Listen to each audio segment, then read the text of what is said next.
አፍሪካዊቷ ሀገር ሞሮኮ በሙሉ የጨዋታ ብልጫ ወስዳ እንዲሁም ደግሞ በፔናልቲ ኔዘርላንድን በማሸነፍ እንግዲህ ወደ ቀጣዩ ዙር አልፋለች። ተመልካቾቻችን ሪትም ስፖርታችን ተጀምሯል። እኔ ፕሮግራሙን በመምራት እኔ ሀና ምንዳውን እንዲሁም በትንታኔው እዮብ ተሰማ አብረናችሁ የምንቆይ ይሆናል።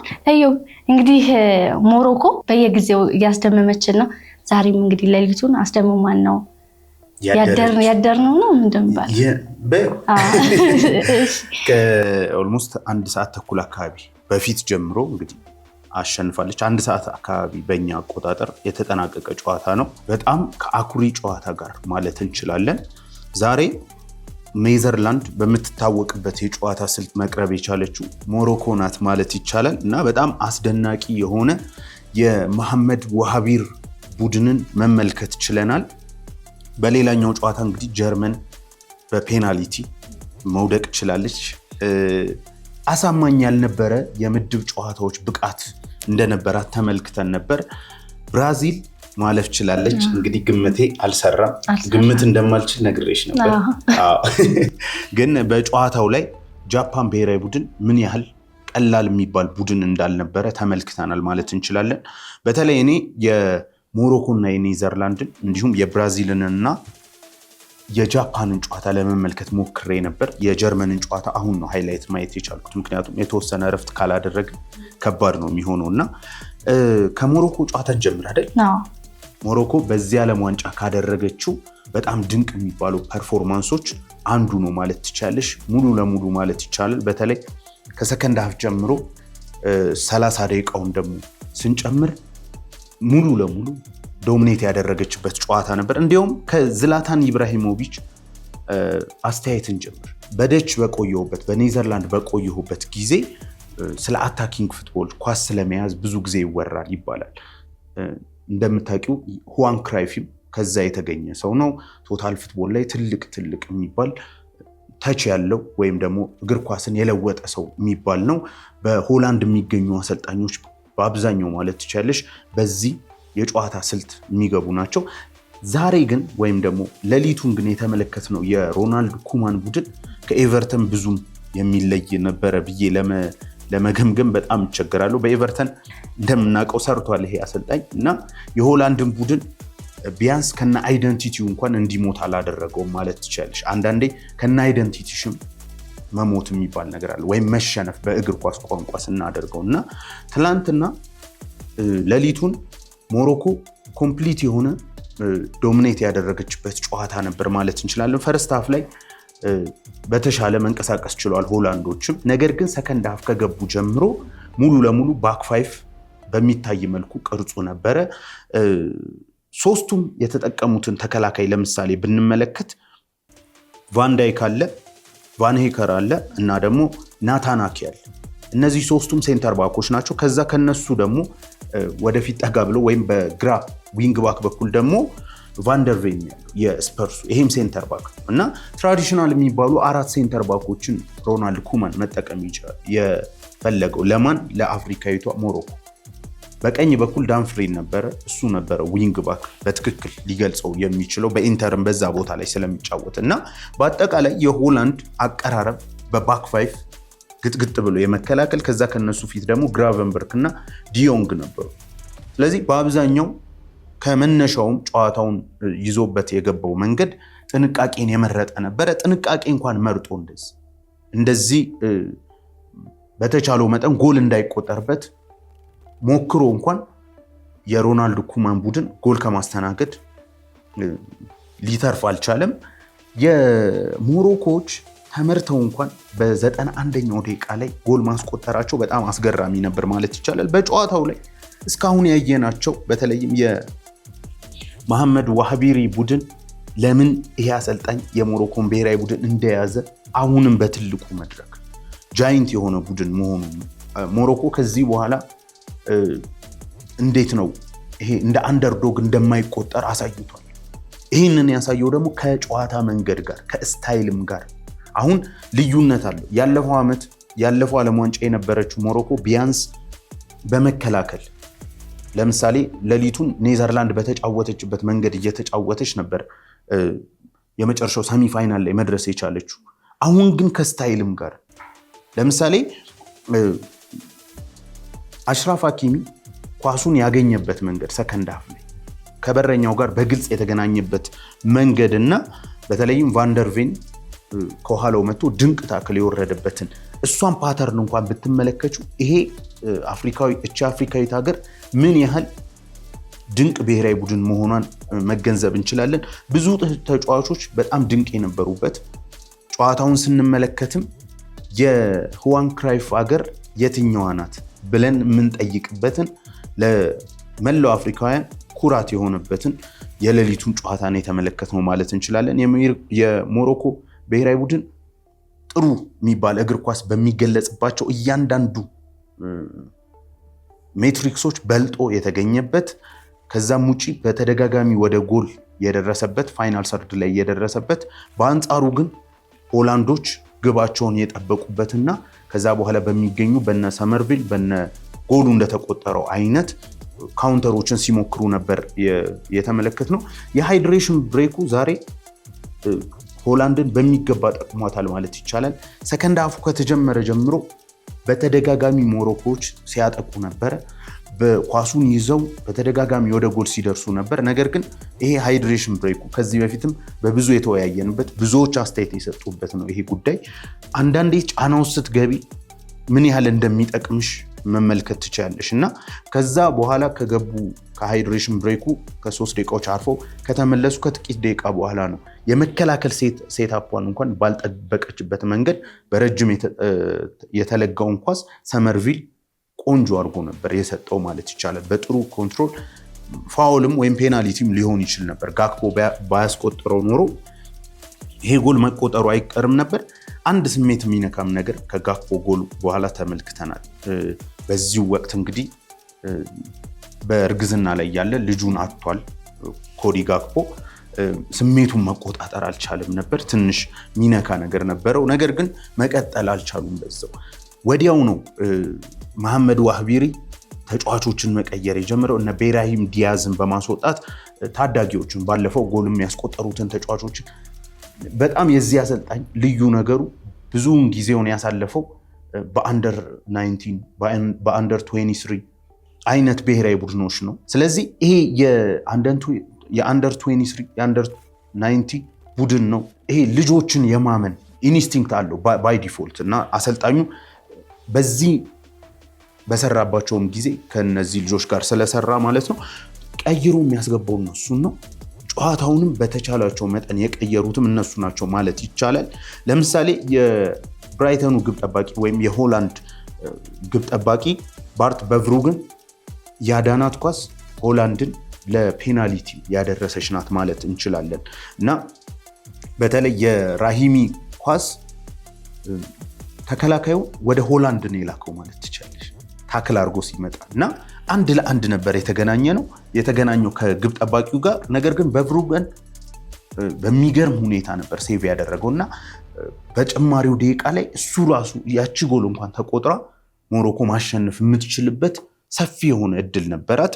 ከዛም በኋላ ተደጋጋሚ ወደ ጎል ይደርሱ የነበሩት ጎል አስቆጥረው ፔናልቲ ላለመሄድ የሞከሩት ሆላንዶች ሳይሆኑ ሞሮኮዎች ነበሩ እና እንዲያውም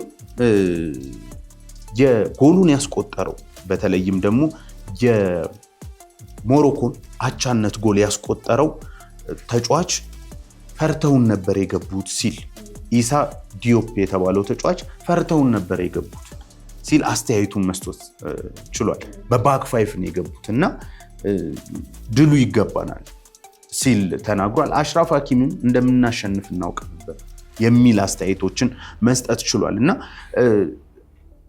በጣም ከባድ የሆነ ጫና ውስጥ የሚወድቅ ይመስለኛል ሮናልድ ኮማን። መሸነፍ ያለ ነገር ነው።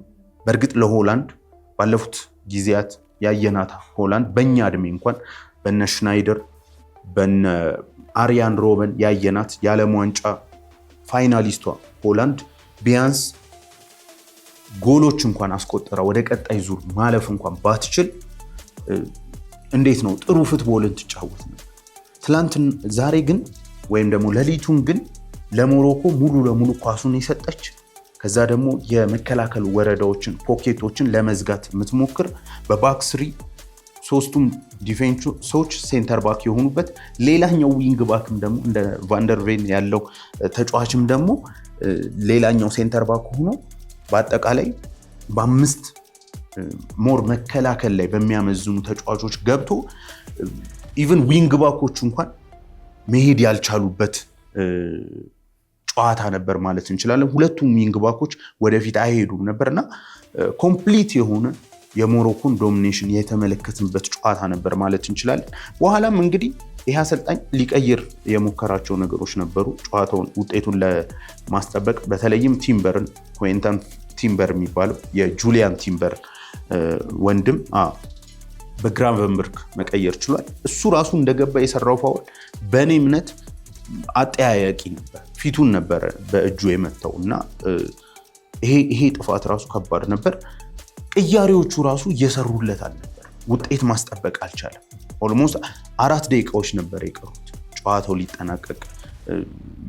ሞሮኮች ጎል አስቆጠረው አቻ እስከሚሆኑ ድረስ እና በአጠቃላይ የሚገባትን ድል እግር ኳስ በትክክል ፍትሃዊ የሆነችበት ሌሊቱን ነው ያሳለፍነው ማለት እንችላለን። በአንጻሩ ግን ለሆላንድ ብሔራዊ ቡድን ከሽንፈቱም በላይ የመረጠችው የጨዋታ መንገድ እጅግ ለሆላንዳውያን አክሰፕት የሚያደርጉት ነው ብዬ አላስብም። ዝላታን ኢብራሂሞቪችም ያንን ነው ያለው። አንአክሰፕተብል ሲል ነው የገለጸው። የሆላንድ ብሔራዊ ቡድን ራሷን የገለጸችበት በዚህ ሜዳ ላይ ያሳየችበት መንገድ በፍጹም ለሆላንድ ብሔራዊ ቡድን የሚመጥን ነው ማለት አይቻልም። ለእኛ ግን ለአፍሪካውያን በትልቅ መድረክ በእንደዚህ አይነት ብልጫ አሁን ልዩ የሚያደርገው ሞሮኮ እኮ አድርገዋለች። የመጀመሪያው የአፍሪካ ሀገር ናት ሰሚፋይናል ላይ ስትደርስ 4ኛ ወጥታለች በክሮሺያ ተሸንፋ ባለፈው ዓለም ዋንጫ። የሚገርም አይደለም። በአሁኑ ግን በስታይልም ጭምር በእግር ኳስ ትልቁን ነገር አድርጋለች የምትባለው ሆላንድ ላይ ነው ይህንን ሁላ ነገር ማድረግ የቻለችው እና በጣም አስደናቂ የነበረ ምሽት ነበር ማለት ነው። ሌሎቹ የአፍሪካ ሀገራትን መነሳሳትን የሚፈጥር ይመስላል።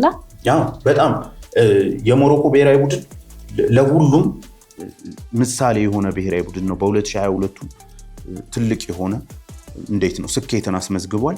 አሁን ግን ደጋግሜም እንደማነሳው ከጨዋታ ብልጫ ጋር ነው።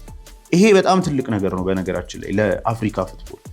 በእርግጥ አብዛኞቹ አውሮፓ ተወልደው ዜግነታቸውን ወደ ሞሮኮ የቀየሩ ናቸው። ግን ምንም ይሁን ምን የሞሮኮ ብሔራዊ ቡድንና ፌዴሬሽናቸው እንዴት ተጫዋቾቹን እንኳን እንደሚሰበስብ ለምሳሌ እነ ቦዋዲ አይነት ተጫዋች ለፈረንሳይ ብሔራዊ ቡድን መጫወት ይችል ነበር።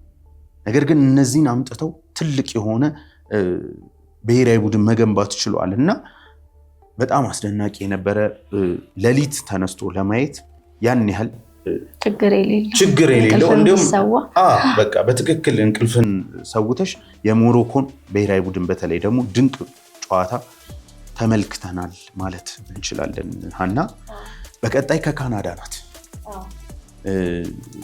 ምንም አይነት እንደው እኔ ከገመትኩ ያው ታውቂያለሽ በተቃራኒ ነው የሚሄደው እና ስለዚህ ካናዳ ታሸንፋለች ልበልና ሞሮኮ ታሸንፍ። ግን ጨዋታውን ግን በእርግጠኝነት ዶሚኔት በማድረግ በኩል ሞሮኮ ከዚህም በኋላ እንደ ካናዳ ያለችን ቡድን ሳይሆን ከዛም በላይ የእግር ኳስ ታሪክ ያላቸውን ቡድን እነ ብራዚል እንዴት እንደፈተነች በመጀመሪያው ጨዋታ አሳይታናለች። ትላንት ኔዘርላንድን የሁዋን ክራይፍ ኔዘርላንዳዊ ሳይሆን ሞሮኮዊ ነው የሚል መልእክትን ጭምር አስተላልፈው በሚገባ በድንቅ ሁኔታ ጨዋታውን ማሸነፍ ችለዋል። ወደ ብራዚል እንለፋ። እንግዲህ ጃፓን በጣም ስንጠብቃት የነበረች ቡድን ነበረች።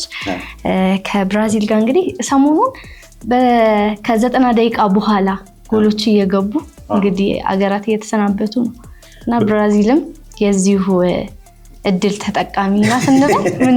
በሚገባ ትክክል ነሽ። በነገርሽ ላይ እዚሁም ላይ አሁን ያነሳሽው ነገር ላይ ኔዘርላንድ በ90 ደቂቃ ሽንፈት ገጥሞት አያውቅም እስካሁን ከ2006 በኋላ።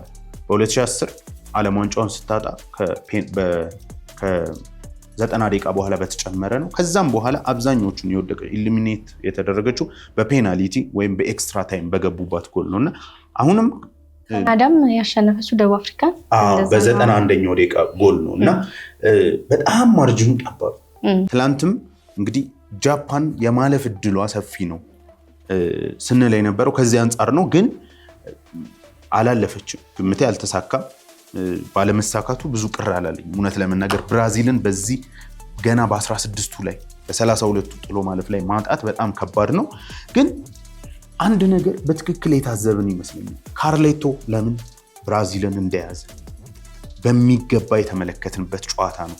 ለአርሰናል ደጋፊዎች ደግሞ ሌላው እንደ የምስራችን ማየት የሚቻለው ብሩኖ ጉማሬዥን የሚያገኙ ከሆነ ምን አይነት ተጫዋች እንደሆነ እሷን ቦታ ከምስል ጋር አያይዘን ምናነሳው ይሆናል። አብረውን በዚሁ አጋጣሚ አድማጭ ተመልካቾቻችን እንዲቆዩ ለመናገር እፈልጋለሁ። አንቸሎቲ ተመልክተሽዋል። ይሄ እርጋታውን ጎሉን ካስቆጠሩ በኋላ ጃፓኖች ካስቆጠሩ በኋላ ብራዚሎች ሁለተኛውን ጎል እንኳን ሲያስቆጥሩ የመጀመሪያውን ጎል ሲያስቆጥሩ የነበረው ካልምነስ ይሄንን ካልምነስ ነበር ብራዚል የምትፈልገው። ይሄንን መረጋጋት ነበር።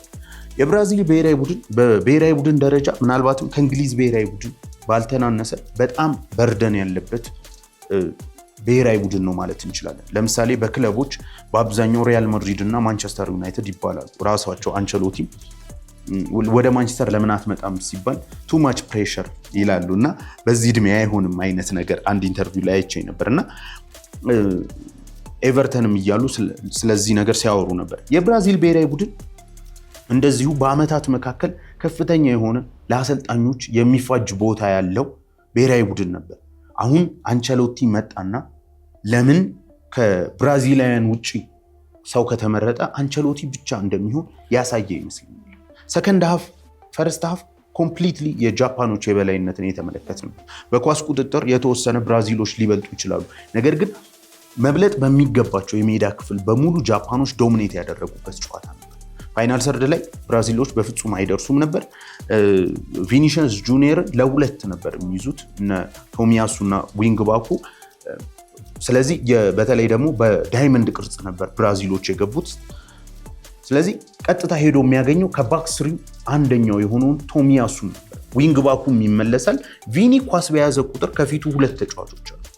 ስለዚህ በጣም ይሄ እንዴት ነው ችምችም ያለውን ቦታ የማይሰብሩበት ሁኔታ። በሪያል ማድሪድም ሰከንድ ሃፍ በብራዚል ብሔራዊ ቡድን ያደረገውን ቅያሪ ካርሌቶ በተደጋጋሚ አድርጎ ውጤት ሲያመጣለት ሬሞንታዳ ይባላል አይደል? እንዲሁ ሪያል ማድሪድ እኮ ባለፉት የቻምፒየንስ ሊግ ዓመታት ላይ የሬሞንታዳ ማስተር ነው ማለት ትችላለች። በቃ አታም ለምን ሊነፋው 2 ደቂቃ አይቀርም ተመልክተናል። እነ ሲቲ ላይ የሰሩትን ታሪክ ፔዤ ላይ ቤርናቦ በተለይ በአንቸሎቲ ስር ያገኘውን ከዛም በፊት ሪያል ማድሪድ ትልቅ ቡድን ነው፣ ግን በአንቸሎቲ ስር ይሄ በፍጹም አልሞት ባይነትን አልብሰውታል። ትላንት የብራዚል ብሔራዊ ቡድንም ላይ የተመለከትኩት ያለ በተለይ ፈርስት ሃፍ ላይ የጃፓን ብሔራዊ ቡድን እንደተጠበቀው በጣም ድንቅነቱን ያሳየበት ኳስ ሁሉ አይቀሙም ነበር።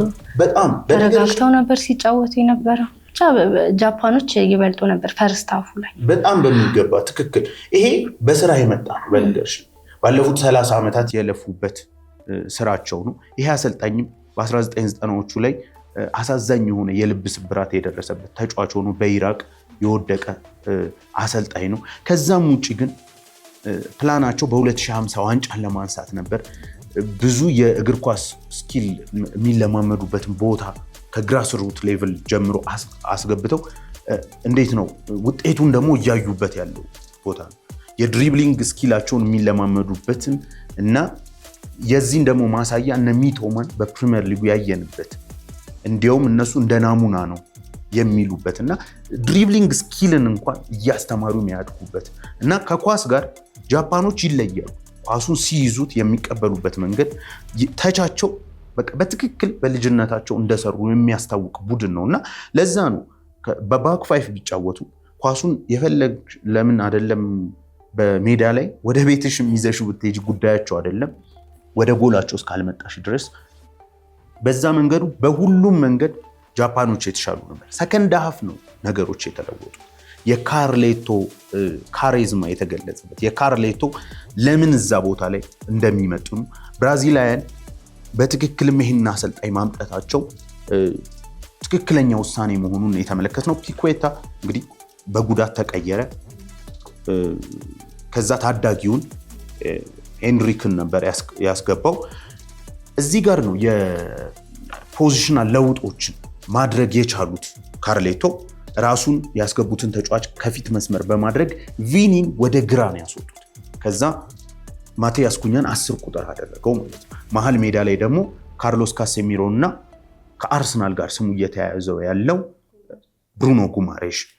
አሁን እዚህ ጋር አንደኛ ቪኒ ሰከንድ ሃፍ ላይ ከተመለከትሽ በጣም ድንቅ የሚባለውን ፐርፎርማንስ ነው። ምናልባት የዚህ የውድድሩን ምርጡን ጎል ሊያስቆጥር የሚችልበትን እድሉ አንግሉ ሱዙኪ ነክቶት የገጨበት በቃ ኤሊት የሆነ ተጫዋች ማለት ይሄ እንዴት ሁለቱን ተጫዋቾች እንደሸወዳቸው እና ይህንን ስፔስ ብዙ ጊዜ ካርሌቶ በሪያል ማድሪድ ቤትም ቪኒን ብዙ ጊዜ ይሄ ለምሳሌ በ4-4-2 ናሮ በሆነው የ4-4-2 ከኪሊያን ጋር ያጣምሩትና ነገር ግን መፈናፈኛ ሲያጡ ብዙ ጊዜ ወደ ግራ ያስወጣው ነበር ቪኒ እና ከግራ እንዲጀምር ወይም ደግሞ ከካሪም ቤንዜማ ጋር በሚጣመርበትም ጊዜ ወደ ግራ ሰከንድ ሃፍ ላይ እንዲወጣ ያደርገውና ሪያል ማድሪድ አዲስ የሆነ የማጥቃት መንገዶችን ይጀምር ነበር።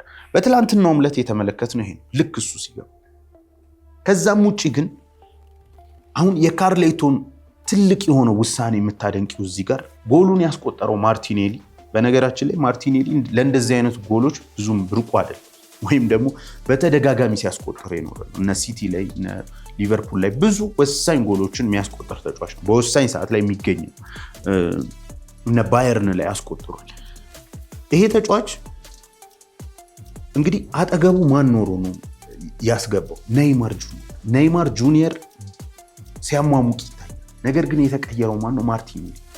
በእርግጥ አሁን ላይ ካሉበት ሁኔታ አንጻር፣ አሁን ላይ ካሉበት የፊዚካል አቋማቸው አንጻር የምትጠብቂው ማርቲኔሊ ማስገባት ነው፣ ከካርሌቶ የሚጠበቅ ነው። ነገር ግን በጨዋታ መንገድ ስታዩ ለምሳሌ ማርቲኔሊ የክንፍ ተጫዋች በቪኒ ቦታ ነው የሚጫወተው። ነገር ግን ያስገቡት አንደኛው 8 ቁጥር አድርገው። ከጨዋታውም በኋላ ሲጠየቁ ማርቲኔሊ እንደሚባለው ይሄ የስፔስ እና ቦታን ብቻ የሚፈልግ አይደለም፣ በዛች ቦታ ላይ መጫወት ይችላል ጥሩ የሆነ ሴታፕ ከተገኘ ብሎ ሲያደንቀው ተመልክተን እና ያስገባው በማቲያስ ኩኛ ነው የቀየረው። ቪኒ እዛ ቦታ ላይ አለ። አሁን ጨዋታው ላይ ጎሉ የተቆጠረበትን እንግዲህ ምስል ለማስገባት እንሞክራለን።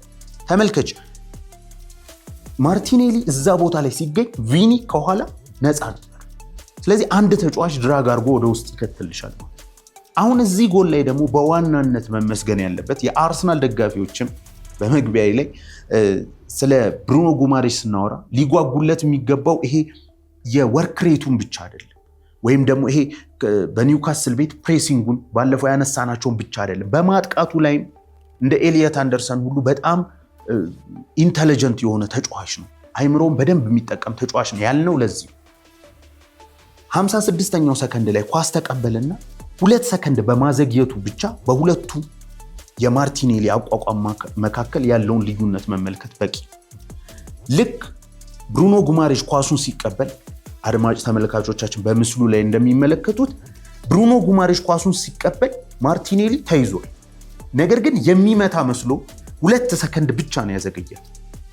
የሚመታ ሲመስል ሹት የሚያደርግ ሲመስል በአጠቃላይ የጃፓኖች እንግዲህ ወደ 7-6 የሚጠጉ ተጫዋቾች ቦክስ ውስጥ ቢኖሩ አጠቃላይ ሴታፓቸውን የተዘበራረቀው ይኸው ምን ያህል ማርጅኑ ጠባብ እንደሆነ ተመልከች። ብሩኖ ጉማሬሽ ፓስ ሲያደርግ ለማርቲኔሊ ያገኘውን ስፔስ ጥቂት ስፔስ ናት፣ ግን ይህንን የፈጠረው ማነው? ብሩኖ ጉማሬሽ። ለዛ ነው የአርሰናል ደጋፊዎች በዚህ በብሩኖ ጉማሬሽ ዝውውር ላይ የበለጠ በዚች ኢንሲደንት ብቻ ሊጓጉ ይገባል። ምን አይነት ድንቅ የሆነ ተጫዋች፣ በቃ ጨርሶ ነገር አለሙን የሰጠው የማርቲኔሊ አጨራረስ።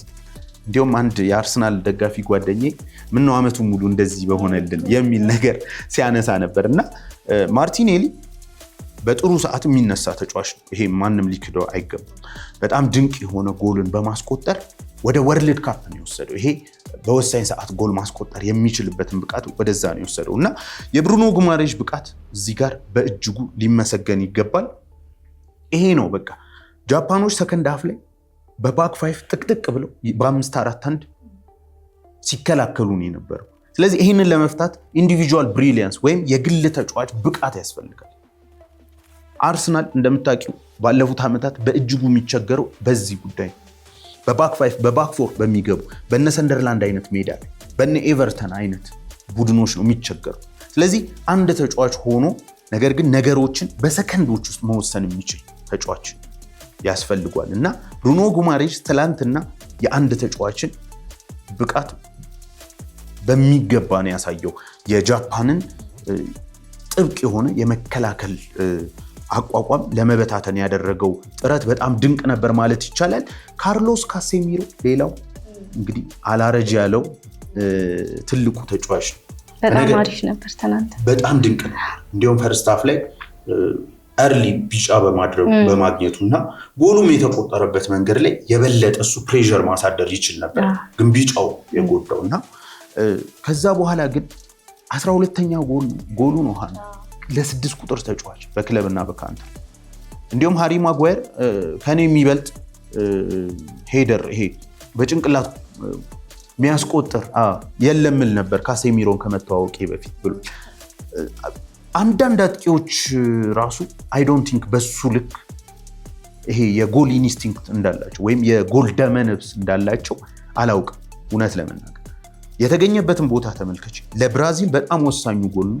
ደቂቃው በጨመረ ቁጥር ጃፓኖች ኮንፊደንሳቸው ሞር እየጨመረ ይመጣ ነበር እና ካርሎስ ካሴሚሮ እርሊ ቢጫ አግኝቶ በጨዋታው ላይ ደግሞ የኮከብም ተብሏል፣ የጨዋታው ኮከብም ተብሏል። ቦክስ ውስጥ አራይቭ እያደረገ እየገባ የሚያስቆጥራቸው ጎሎች ስንት ጊዜ ማንቸስተር ዩናይትድን እንዳዳነው ተመልክተናል። በእርግጥ በሪያል ማድሪድ ቤት ሞር ኦፍ ዲስትሮየር ነበር። ከክሩስ እና ከሞድሪች ጋር ስለሚጫወት ይሄ ተጫዋች ብዙም ብቃቱን አናውቀውም ነበር። እንዲሁም ፖል ስኮልስ በአንድ ወቅት ከሞድሪች እና ከክሩስ ጋር ሲጫወት ነው ለካ ከኳስ ጋር ያለውን ነገር በደንብ ያላስተዋል ነው። ምክንያቱም እንደ ክሩስ አይነት ፓሰር እንደ ሞድሪች አይነት ሁሉን ነገር የሚቆጣጠርልሽ ተጫዋች አጠገብ ሆነሽ ፓሰርነትሽ ወይም አታኪንግ ላይ ያለሽ ብቃት ሊታይ አይችልም። በማንቸስተር ዩናይትድ ግን ከመጣ በኋላ ድንቅ የሆነ የማጥቃት ብቃቱን አሳይቷል። ከመከላከል ከአንቲሲፔሽን ብቃቱን ባለፈ ከታክሎቹ በትክክል ከሚወርድበት ባለፈ የዚህ አይነት የጎል አስቆጣሪነት ደመነፍስን ይዟል እና ትላንት እንግዲህ ካርሌቶ የሰራው ቡድን ይሄ የእስከዛሬው ብራዚል የሚያስብለን አይደለም፣ ወይም የነ ሮናልዲኒዮ ጉቹን ብራዚል ምናምን የሚያስብል አይደለም።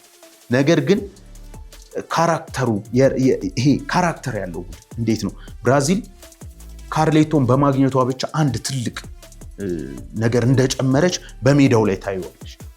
እንዳልኩሽ ካልምነስ ተጨምሯል። አሁን እዚህ ብሔራዊ ቡድን ውስጥ የታጣው ትልቁ ነገር መረጋጋት፣ ችግሮች በተፈጠሩ ጊዜ ፍረስትሬት አለማድረግ። ምክንያቱም በ32 ውስጥ ብትወጣ ለብራዚል ምን አይነት ከባድ እንደው ጃፓንማ ታሸንፋለችልን ግን ብራዚል ልትወድቅ ነው ብለሽ ነው እኮ የምታስቢው አይደል? በጣም ከባድ ነበር። ያንንም እንግዲህ በድል መወጣት ችለዋል ካርሌቶ። ከዛም ባለፈ እንዳልኩሽ ቅያሬዎቻቸው የካርሌቶ ማርቲኔሊን ያለ ቦታው ያጫወቱበት መንገድ በዚህም ጨዋታ ላይ እንግዲህ የሚገርም የሆነ እንግዲህ አድቫንስ ማድረግ ችለዋል ወይም ደግሞ እንዲያልፉ ረድቷቸዋል ማለት እንችላለን።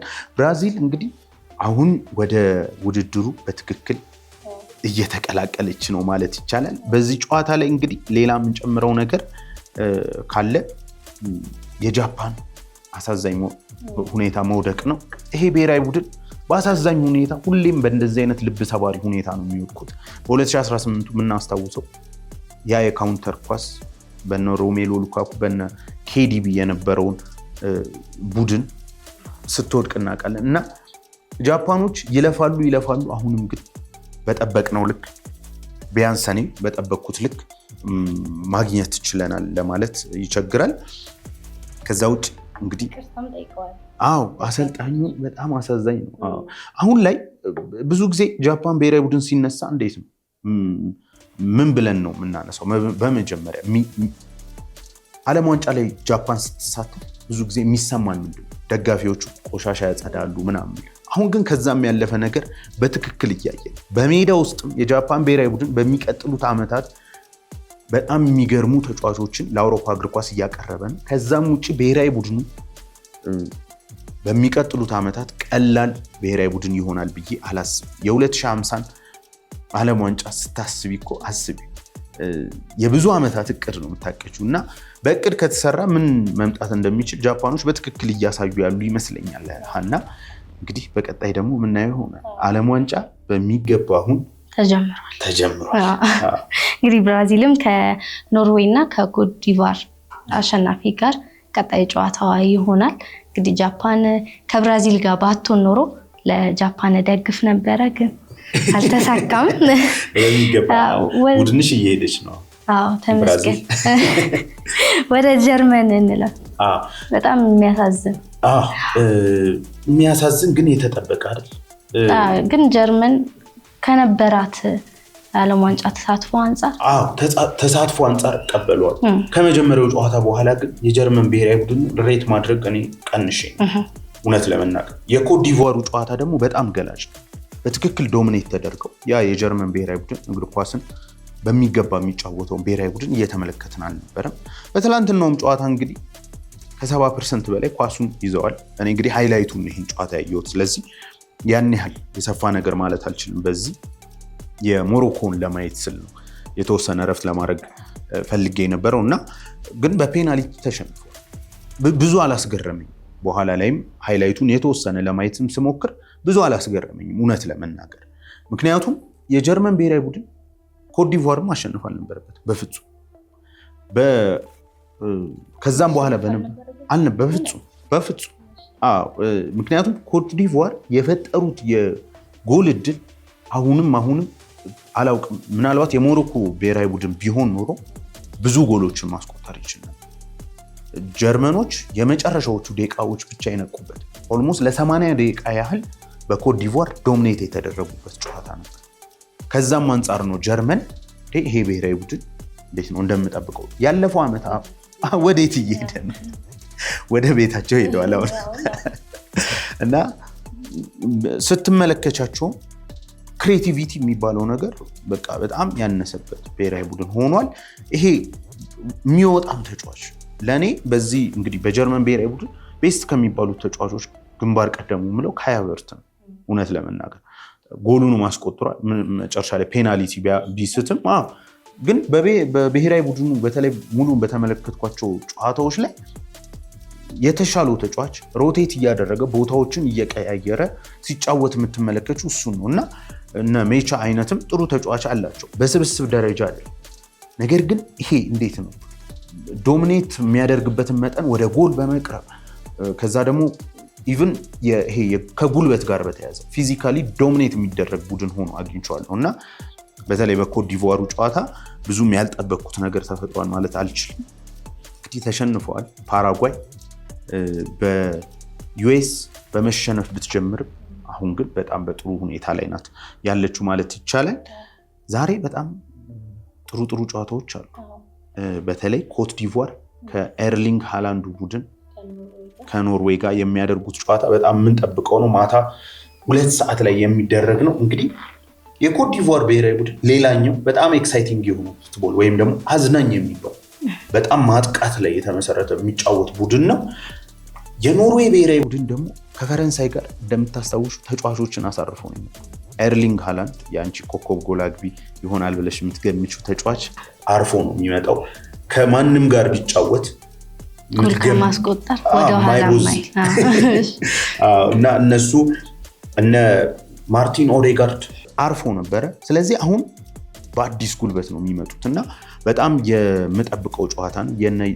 ያን ዲያማንዴ ብቃትን የነ ፔፔ አማድ ዲያሎም ከገባ እንግዲህ በጣም ጥሩ ጨዋታ ይሆናል ብዬ የምጠብቀው ነው። ከዛ በኋላ እንግዲህ ሌሊት ላይ የሚደረጉት ጨዋታዎችም አሉ። ፈረንሳይ ከስዊድን፣ ይህም እንግዲህ የሚጠበቅ ጨዋታ ነው። አሌክሳንደር አይዛክ እና ቪክቶር ዮኮሬሽ ፈረንሳይ ጋር ጫማ ይለካካሉ?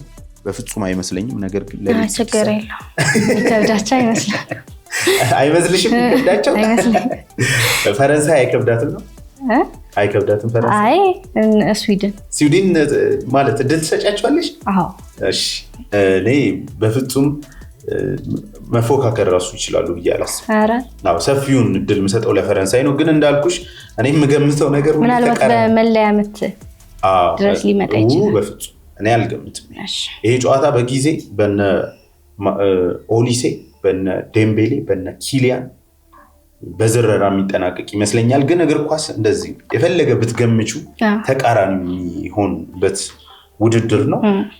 በአጠቃላይ ግን ዓለም ዋንጫው አሁን በትክክል እየተጀመረ ነው ማለት እንችላለን። የካርሌቶ ቡድን ቀላል እንዳልሆነ ተመልክተናል። የሞሮኮ ብሔራዊ ቡድን በትክክልም እንደተገመተው ከስታይል ጋር ወደ 8ቱ ወደ 4ቱ እንደምኞታችን ደግሞ ፋይናሊስት ቢሆን በጣም ጥሩ ይሆናል። እንግዲህ ሜክሲኮም ጨዋታ አላት። አዎ እንግዲህ ከነ ፈረንሳይ አንፃር ስታይ ትንሽ ኢኳዶር ከሜክሲኮ ምሽት ሌሊት 10 ሰዓት ላይ የሚደረግ ይሆናል።